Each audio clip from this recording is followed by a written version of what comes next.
अभी सबको स्क्रीन दिखाई दे रही है? ठीक है, अब एक बार दोबारा शुरू कर लेते हैं।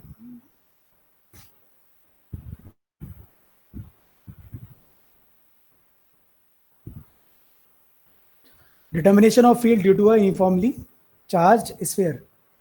यूनिफॉर्मली चार्ज स्फीयर का मतलब क्या है कि आपके पास ये जो चार्ज है ये स्फीयर के अंदर यूनिफॉर्मली डिस्ट्रीब्यूटेड है। इसको मैंने एग्जांपल के तौर पे क्या बताया था, जैसे आपके पास कोई कॉलोनी बनती है, सिस्टमेटिक कॉलोनी, तो अगर 100 गज में आपके पास एक प्लॉट है, 200 गज में कितना हो गए? 2 प्लॉट। रेशो कितना होगा आपके पास? अगेन वन प्लॉट, एक प्लॉट आपका पर 100 गज में है, इसी तरह आपके पास 2 प्लॉट 200 गज में है। ठीक है, उसी तरह से यहाँ पर डेंसिटी होती है, डेंसिटी आपकी इक्वली होती है। अगर यूनिफॉर्मली आप बोल के चल रहे हो तो हर जगह आपकी डेंसिटी यूनिफॉर्म होगी। तो volume charge density inside the sphere will be uniform. अब मैंने बोला इस पॉइंट पी पे हमको फाइंड आउट करना है इलेक्ट्रिक फील्ड इंटेंसिटी। ठीक है, नाउ you will see कि at this point the direction of unit vector in the direction of radius, that is AR cap, इसके डायरेक्शन में होगा, AR cap के डायरेक्शन में होगा यूनिट वेक्टर। अच्छा, इसी डायरेक्शन में आपका जो D वेक्टर है इलेक्ट्रिक फ्लक्स डेंसिटी, यानी इलेक्ट्रिक फ्लक्स जो लाइन निकलेंगी वो भी इसी डायरेक्शन में निकलेंगी। अगर हम लोग प्लस चार्ज एज्यूम करके चल रहे हैं, ठीक है, we are assuming plus charge, तो डी वेक्टर और a r vector, that means ये दोनों पैरेलल है। इसका मतलब क्या है कि डी आर वेक्टर आपका ए आर कैप के डायरेक्शन में है। इसी तरह अब मैंने बोला पॉइंट पी है आपके पास ये, अब जो पॉइंट पी है ये किस पर है? स्फीयर के सरफेस पे पॉइंट पी आपका। तो इस पॉइंट पी का अपना एक कोई डिफरेंशियल एरिया भी होगा, हमने माना ये डीएस है।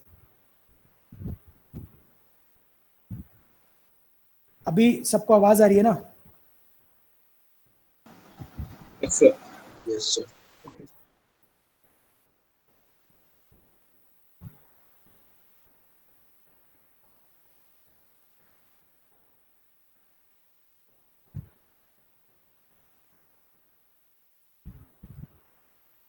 ठीक है, सबको आवाज आ रही है, मान के चल रहा हूँ। यहाँ पर भी इसका अपना पर्टिकुलर एरिया होगा। तो सपोज आपका पॉइंट पी ये है, मैं थोड़ा नीचे बना लेता हूँ उसको। सपोज आपका पॉइंट पी है ये, और पॉइंट पी का अपना कुछ एरिया होगा, दिस इज पॉइंट पी, और इसका डिफरेंशियल अपना एरिया भी है, तो दैट इज डीएस। अब इसके जब परपेंडिकुलर आप ड्रॉ करोगे तो ये आपका किसके डायरेक्शन में आएगा? ए आर कैप के डायरेक्शन में ही आएगा। ठीक है, it will be in the direction of A r cap. तो कहने का मतलब ये है कि जो डीएस का वेक्टर है या डीएस वेक्टर है वो किसके डायरेक्शन में है? ए आर कैप के डायरेक्शन में। So right now we are having d vector equal to d r a r cap, इसके वेक्टर फॉर्म ये होगी। इसी तरह आपके पास डीएस होगा, डीएस वेक्टर अगर आप लेके चलते हो तो ds vector will be is equal to ds a r cap. ये भी आपका इस डायरेक्शन में होगा। ठीक है, ts vector is equal to ds a r cap. ये हो गया हमारे पास। Now we know that total charge enclose by the Gaussian surface is equal to q enclosed equal to rho v dv. Rho v dv है ना, हमारे पास Gaussian surface क्या है पहले हम वो लोग देख लेते। नाउ थोड़ा हम इसको क्लियर करेंगे अभी।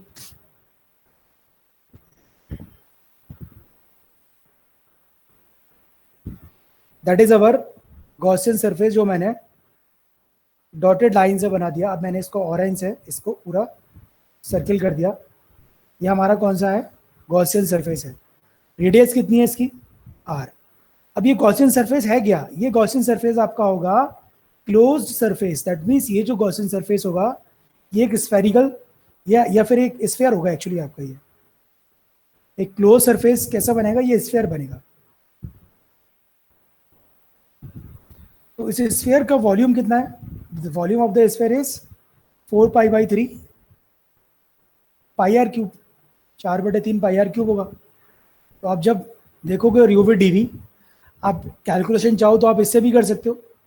We know the differential volume, ठीक है।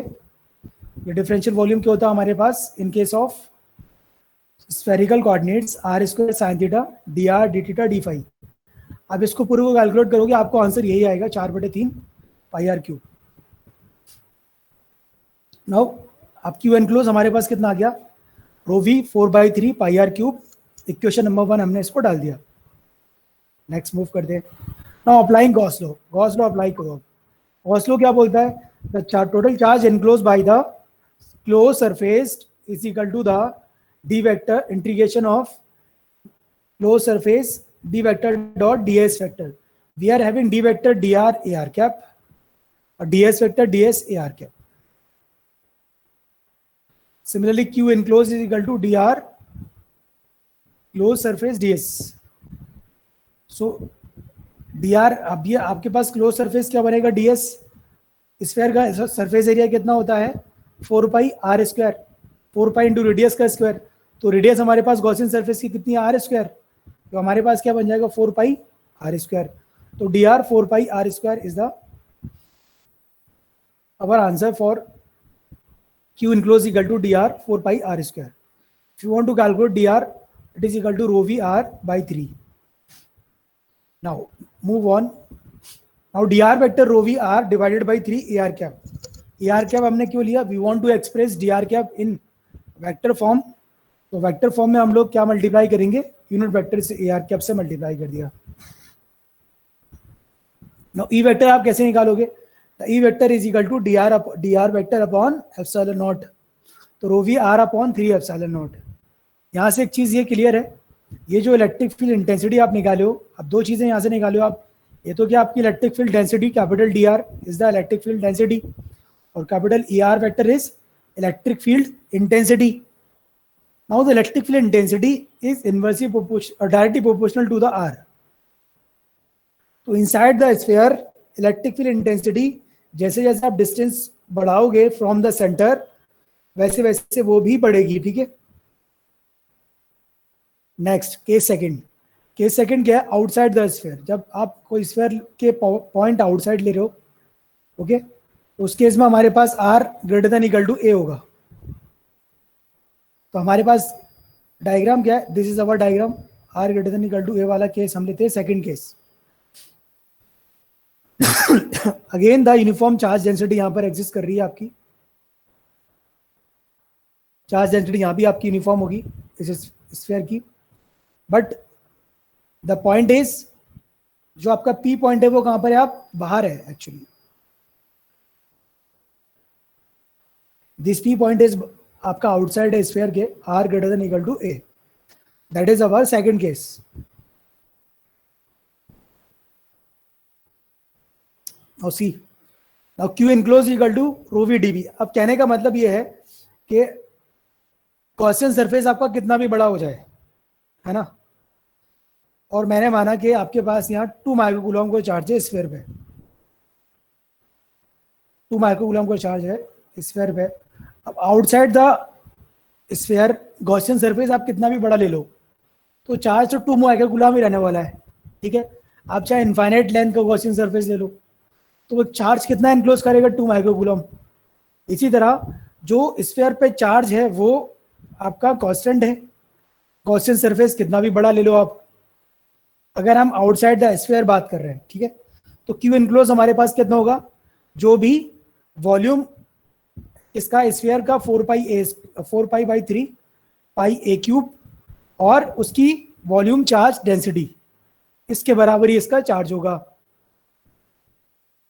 यहां जब हम क्यू एनक्लोज निकालेंगे सेकंड केस में, तो यू विल सी यहां पर हम लोग क्या लेके चल रहे हैं, rho v DV.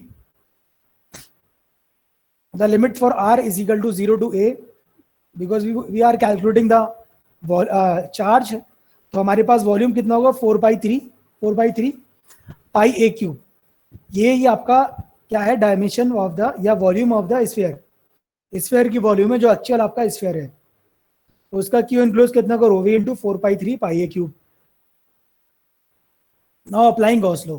Gauss law क्या बोलता है, the total charge enclose equal to the close surface integration of T vector dot ds vector. So we are having d vector is dr ar cap ds ar cap. Now ds को आपको किसका लेना है, that is the Gaussian surface ds. तो Gaussian surface का ds क्या होगा 4πr², ठीक है।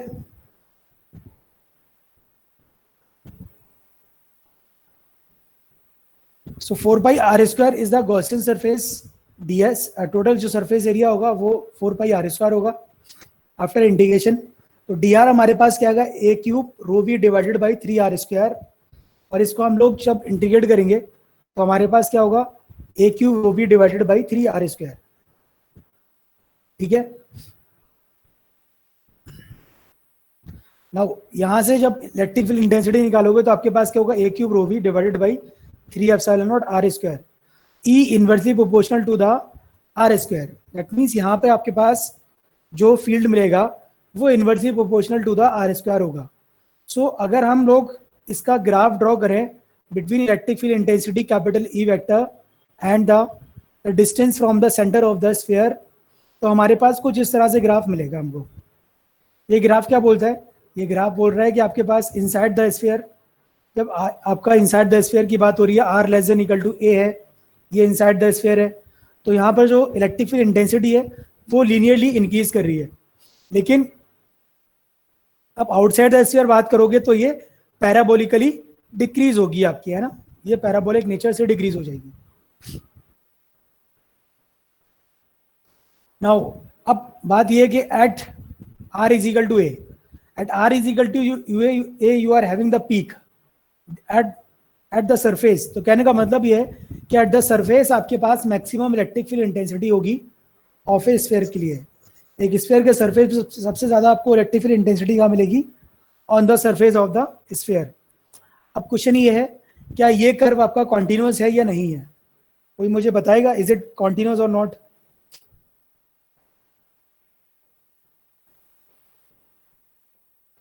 सर कॉन्टिन्यूअस नहीं है। हेलो, नहीं सर। रीजन क्या है कॉन्टिन्यूअस नहीं है, what is the definition of continuity. मैं पूछ रहा हूँ at only at point r is equal to a, I have to check the continuity at only at r is equal to a, और I am just saying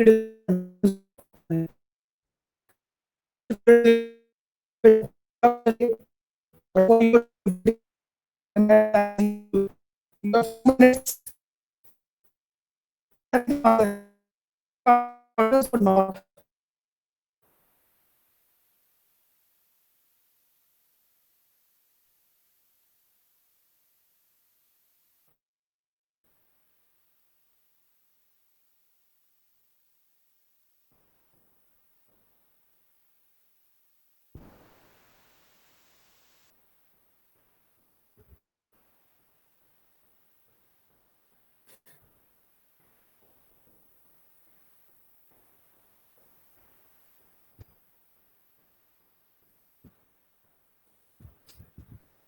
ये answer आया किसी का बेटा, आपके पास दो एक्सप्रेशन है, you have to check the r is equal to a। दोनों एक्सप्रेशन कौन से, एक तो आपके पास ये एक्सप्रेशन है, दिस इज, मैंने इसको टिक कर दिया, एक तो एक्सप्रेशन ये है। दूसरा एक्सप्रेशन आपके पास क्या है, the second expression is this. तो जब आपके पास case r less than equal to a है तो आप तो वो यूज करोगे। अब क्वेश्चन ये है कि ये कॉन्टिन्यूस है या नहीं। Yes it is continuous at r is equal to a। क्यों कॉन्टिन्यूस है, बिकॉज अगर आप r less than is equal to a, r is equal to a minus, आप r is equal to a minus पे calculate करोगे electric field intensity, आपको कितनी मिलने वाली है, rho v upon 3 epsilon naught. अब r is equal to plus a पे कैलकुलेट करोगे तो भी आपको कितनी मिलने वाली है, rho v upon a rho v upon 3 epsilon naught. Now at r is equal to a, at r is equal to a, you are also having a rho v upon 3 epsilon naught. So continuity की definition क्या होती है, left hand limit is equal to right hand limit is equal to functional value. तो definitely ये curve आपका continuous है। मैं आपको इसलिए बता रहा हूँ बिकॉज आगे हमको इसकी जरूरत पड़ेगी, ये चीज आपको आगे बहुत बढ़िया से क्लियर होगी। ये कॉन्टिन्यूस है। Now determination of field due to a spherical shell of charge, determination of field due to a spherical shell of charge. Let's see. अब यहाँ जो शेल है ये आपकी क्या है, होलोस्फीयर है। आप इसको शेल क्या मानो, आप इसको मानो होलोस्फीयर। ये एक होलोस्फीयर है जिसके सरफेस पे ही सिर्फ चार्ज है, ओनली एट सरफेस पे चार्ज है और कहीं चार्ज नहीं है। तो अगर सरफेस पे आपके चार्ज है इसका r greater than equal to a, पहला केस क्या बनेगा कि आउटसाइड द स्फेरिकल सेल और आउटसाइड द होलोस्फीयर, और दूसरा केस क्या बनेगा r less than a inside the hollow sphere. ठीक है। अब मैं पहला केस लेके चल रहा हूं, गॉसियन सरफेस मैंने क्या लिया आउटसाइड द स्फीयर, और ये पॉइंट पी मैंने माना जिसका एरिया कितना है ds। बाकी पूरी थ्योरी इसमें वही है, ये dr की डायरेक्शन होगी, कैपिटल D की डायरेक्शन यही होगी, और ds वेक्टर की भी डायरेक्शन आपकी यही भी होगी, दोनों की डायरेक्शन सेम होगी। तो चार्ज इनक्लोज कितना होगा, charge enclose equal to the जो भी स्फेरिकल सेल का चार्ज है, the density of the spherical shell rho s and the area of the spherical shell that is equal to 4 pi a square after integration. ठीक है। तो हमारे पास ये आंसर आ जाएगा rho s on to 4 pi a square. Now using Gauss law, आप जब गॉस लॉ आप यूज करोगे, ठीक है, यूजिंग गॉस लॉ, तो गॉस लॉ आप जब यूज करोगे तो Q enclose equal to D vector dot D S vector. ये डॉट है आपका, ये माइनस नहीं है, इस बात को याद रखना, ये माइनस नहीं है, that is dot D vector dot D S vector D R close surface integration D S. Now D R 4 pi R square Q enclosed, ये हमारे पास इक्वेशन आ जाएगी। ठीक है। तो हम इसको इंटीग्रेट करेंगे तो we will find out d r is equal to rho s a square upon r square और rho s a square upon r square into a r cap. Now अगर इलेक्ट्रिक फील्ड इंटेंसिटी आपको निकालना है तो ये आ गया rho s a square upon epsilon naught r square. तो आप एक चीज क्लियर समझ सकते हो, यहाँ से आपके पास ई वेक्टर आपके पास inversely proportional to the square of the distance between the centre and the point. तो ये केस आपका पूरा वही है जो आउटसाइड द स्फीयर बात हम लोग कर रहे थे। दूसरा केस क्या हमारे पास, second case inside the shell. अगर शेल के अंदर आपका है तो आपके पास क्या होगा, क्यू इनक्लोज इक्वल टू 0। क्यों इनक्लोज इक्वल टू 0 होगा, बिकॉज ये जो चार्ज होता है स्फेरिकल शेल के अंदर तो है ही नहीं, ये सरफेस पे चार्ज है। तो आप जब गॉसियन सरफेस यहाँ बनाओगे अंदर, ये वाला गॉसियन सरफेस आपने बनाया, ठीक है, एक बॉल आपने बना दी, एक होलो बॉल अंदर इसके, तो इस होलो बॉल के अंदर कोई चार्ज तो इनक्लोज है नहीं।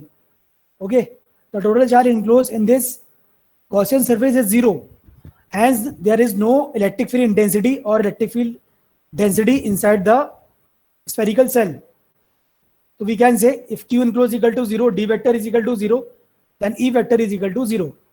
If you want to draw a curve between electric field intensity and the distance between the center and the point, so we can find out e vector is equal to, e vector का जो expression wave form होगी वो आपको इस तरह से मिलेगी, r less than a, और at r is equal to a पे आपको एकदम पीक मिलेगा, उसके बाद ये धीरे धीरे डिक्रीज होना शुरू हो जाएगी।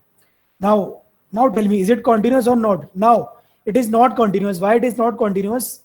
Check at point r is equal to a।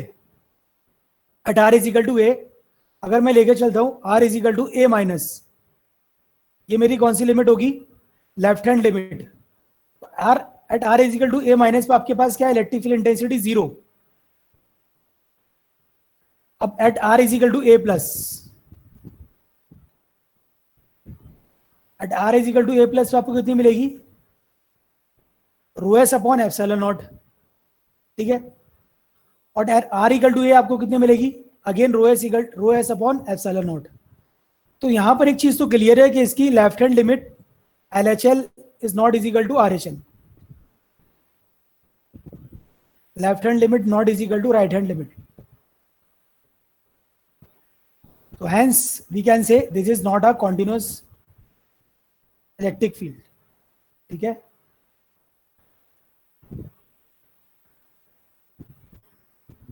Continuity का मतलब आप ये समझ सकते हो कि भाई आपके पास कॉन्टिन्यूसली एक प्रेशर रहेगा, लेकिन यहां पर आप देख सकते हो at r is equal to A,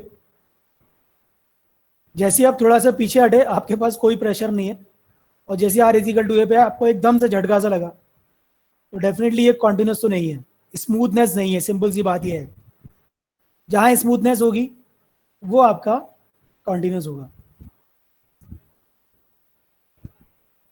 now एक क्वेश्चन हम लोग देख लेते हैं, ये क्वेश्चन है हमारे पास। A circular disc of 10 centimetre radius is charge uniformly all over the surface with total charge of 100 microcoulomb. Find E vector at a point 20 centimeter away from the disk along its axis. कहने का मतलब ये है, कुछ देखो,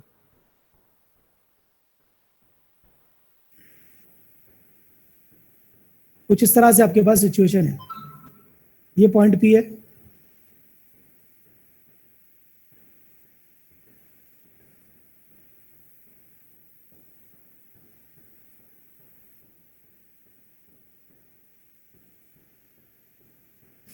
ठीक है, ये थिकनेस होगी 0 आपकी,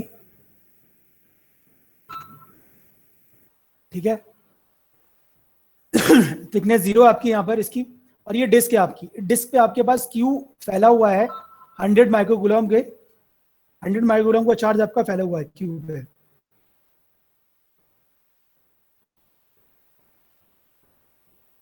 ठीक है, तो आप जब आपने कैलकुलेट किया था electric field intensity at the axis of a disc, तो हमारे पास ये एक्सप्रेशन आया था rho S upon plus minus rho S upon 2 epsilon naught 1 minus mod h upon under root of A square plus H square a z cap. ये हम लोग पहले ड्राइव कर चुके। Now since the point is above the disc, आपका जो पॉइंट है अबव द डिस्क है, positive sign of E vector हम लोग यहाँ के लेंगे, positive sign of E vector लेंगे यहाँ पर।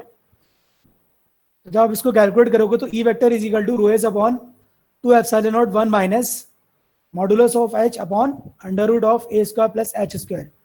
एच की वैल्यू हमारे पास कितनी है, the H is equal to, let me see, 20 centimetre, और स्मॉल ए हमारे पास है 10 सेंटीमीटर। तो उससे पहले हमें रो एस निकालना होगा। वी नो 100 माइक्रोकूलम का चार्ज है, और किस पे फैला है, on the surface area of disc. The surface area of the disc होगा पेरीफेरी इंटू रेडियस, तो पेरीफेरी इंटू रेडियस ये क्या हो जाएगा आपके पास 2 पाई आर स्क्वायर। ठीक है,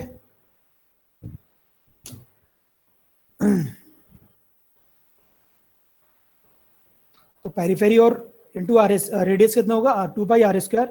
तो 100 10 to minus 6 divided by 2 pi into 10 to power 4 10 to power square into 10 to minus 4। R की वैल्यू हमारे पास कितनी है 10, because R is the distance from the centre of the disc, इसकी वैल्यू हमारे पास कितनी है 10। तो you can see this is R equal to, this is equal to small are.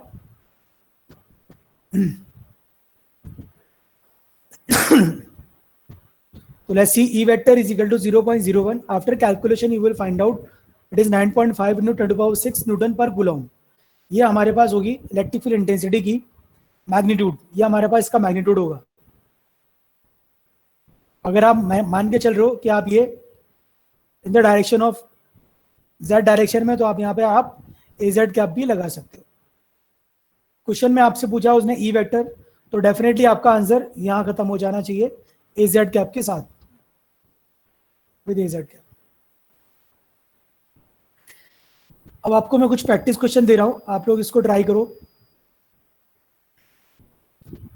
और ये क्वेश्चन मैं अपलोड कर दूंगा।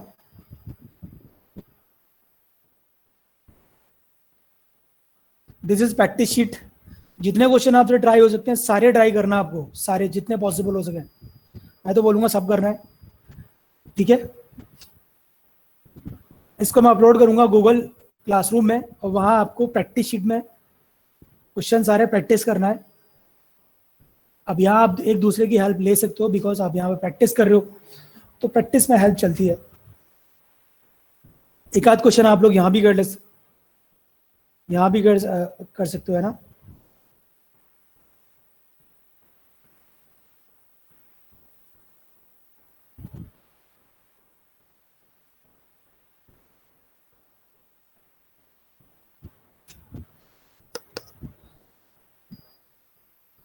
ये सबको दिखाई दे रही है ये शीट?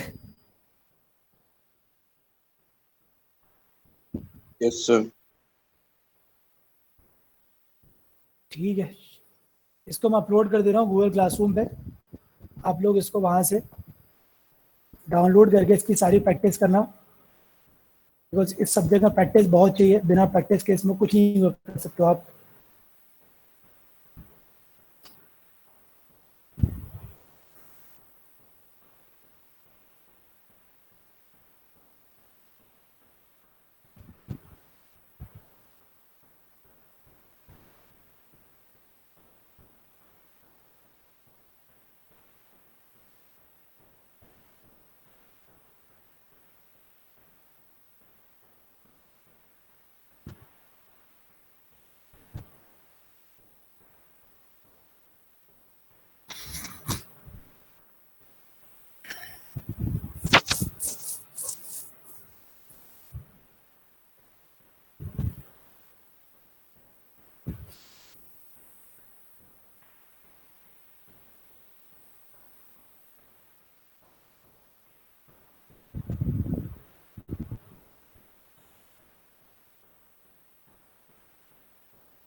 Practice sheet.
एक मिनट,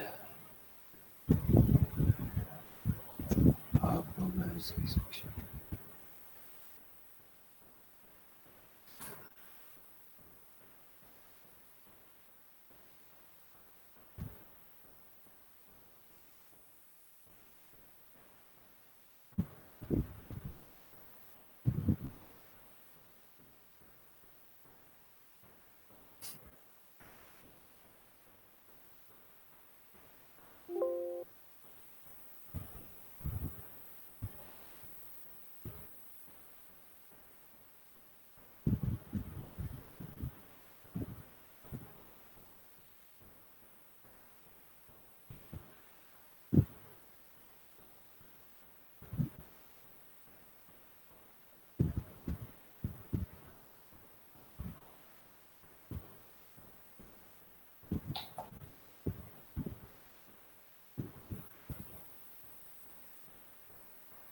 एक बार मुझे अटेंडेंस दे दो, स्क्रीनशॉट्स है मेरे पास।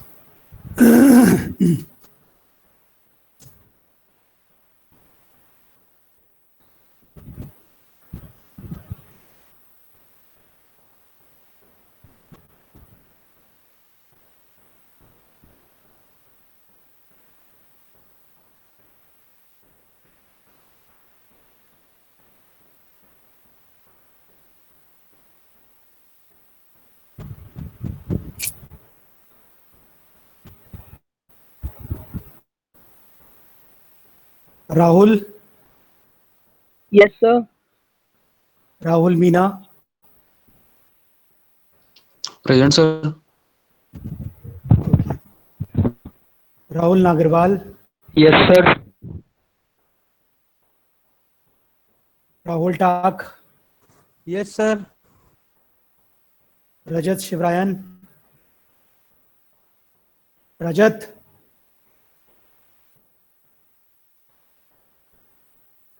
Rajneesh, Raju, Yes, sir. रवि चौधरी,